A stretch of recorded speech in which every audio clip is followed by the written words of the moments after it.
வணக்கம், இது தாத்தா பாட்டி லைஃப் ஸ்டைல். இன்னைக்கு என்ன பார்க்க போறோம்னா பாண்டியேஸ்வரர் நாடகத்தை பற்றி தான். இன்னைக்கு மீனா லஞ்சம் வாங்கிட்டாங்கன்னு சொல்லி மீடியால எல்லாம் வருதுன்னு சொல்லி பார்த்துட்டு கோமதி உட்காந்து அழுதுகிட்டு இருக்கு. ஏன் தான் இப்படி எனக்கு நடக்குதோ, கடவுளே நீ நிம்மதியா இருக்க விட மாட்டியா அப்படின்னு புலம்பி அழுதுகிட்டு இருக்கு. அப்புறம் அவங்க வீட்டுக்காருக்கு ஃபோன் பண்ணி சொல்லுது, இந்த மாதிரி நடந்திருக்கான், மீனாவை அரெஸ்ட் பண்ண போறாங்களாம் அப்படின்னோடனே அவரு பதிலி அடிச்சு செந்தில கூட்டிக்கிட்டு அந்த ஆபீஸ்க்கு போறாரு. போய் உள்ள போய் பார்த்தா கூட்டம் அணிக்கிறாங்க. இவர் போனவொடனே என் மருமக நல்ல பொண்ணாச்சு, நேர்மையான பொண்ணுங்க, ஏங்க இப்படி பண்ணுறீங்க, அவளை அஞ்சமெல்லாம் வாங்க மாட்டான்னு கத்துனா அவங்க சொல்கிறாங்க, நீங்கள் கம்முன்றுங்க, நீங்கள் தூரமாக நில்லுங்க, எங்கள் வேலையை எங்களை செய்ய விடுங்கன்னு. சரின்னு செஞ்சுட்டு அரெஸ்ட் பண்ண போகிறோன்னு அரெஸ்ட் பண்ண போகிறாங்க. அந்த டைமில் மீனா வந்து கொஞ்சம் பொறுங்கன்னு சொல்லிட்டு போய் அந்த ஃபோனை எடுத்துகிட்டு வந்து அதில் ரெக்கார்ட் ஆயிருக்கு எல்லாமே. அதை பார்த்த உடனே லஞ்ச ஒழிப்புத்துறையிலேருந்து வந்தவங்க சாரி சொல்லிட்டு போயிட்டாங்க. போனவொடனே இந்த குமாரை பிடிச்சி செந்தில் அடிக்க போகிறாப்புல, உன்னால தாண்டா எல்லாம் வந்திருக்கும் அப்படின்னு, நீங்க தாண்டா எல்லாம் செஞ்சிருக்கீங்க அப்படின்னோடனே நாங்க என்ன செஞ்சோம் அப்படி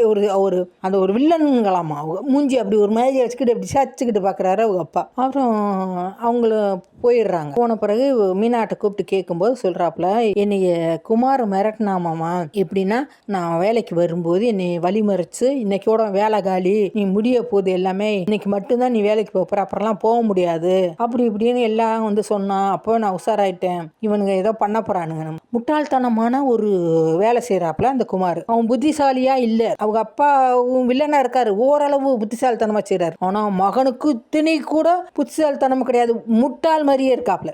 ஏதோ ஒரு விஷயத்த செய்யும் போது அவங்ககிட்ட போய் சொல்லிட்டு செய்வாங்களா, இது என்ன பைத்தியக்காரத்தனம். அது மட்டும் இல்லாம இவங்க அந்த ஆபீஸ் வாசல்லே வச்சு அந்த ஆபீஸ்ல வேலை பார்க்குற ஒருத்தரை கூப்பிட்டு பேசிக்கிட்டு இருக்காங்க, இந்த மாதிரி பண்ணு அப்படின்னு சொல்லிக்கிட்டு இருக்கும்போது அதையும் மீனா பார்த்துருக்காப்புல. அப்போ உஷாராகி பதிவு பண்ணிட்டாப்புல எல்லாத்தையும் போன்ல. அப்புறம் ஒன்றும் செய்ய முடியல, அவங்க போயிட்டாங்க. ஆனா கதிரும் செந்திலுக்கும் பயங்கர கோவம், இவனுக்கு ஏதாவது பண்ணாலும் லூசு பயல ஏதாவது அடி பிச்சு போடணும், காலாவே உடச்சு போட்டுருவோம்டா அப்படின்னு சொல்லி ரெண்டு பேரும் பேசிக்கிட்டு இருக்காங்க. சரி நான் போய் பார்த்துட்டு வரேன்னு குமாரை பார்க்க போகும்போது அதிர் சொல்றாப்புல, இல்ல நானும் தான் வருவேன், நான் ரெண்டு பேரும் போய் அவனை பார்த்து ஒரு வழி பண்ணுவோம் இன்னைக்கு அப்படின்னு சொல்லி கிளம்பி போய்கிட்டு இருக்காங்க. அங்க போய் 4 அடிதடி தான், வேற என்ன அடிதடி சண்டை. அப்புறம் வீட்டுல ஒரு மூச்சு சண்டை, வெளியில ஒரு மூச்சு சண்டை, அடிதடி, காலை கையை உடைக்கிறது, இது மட்டும்தான். நாளைக்கு என்னன்றது நாளைக்கு பார்ப்போம். வணக்கம்.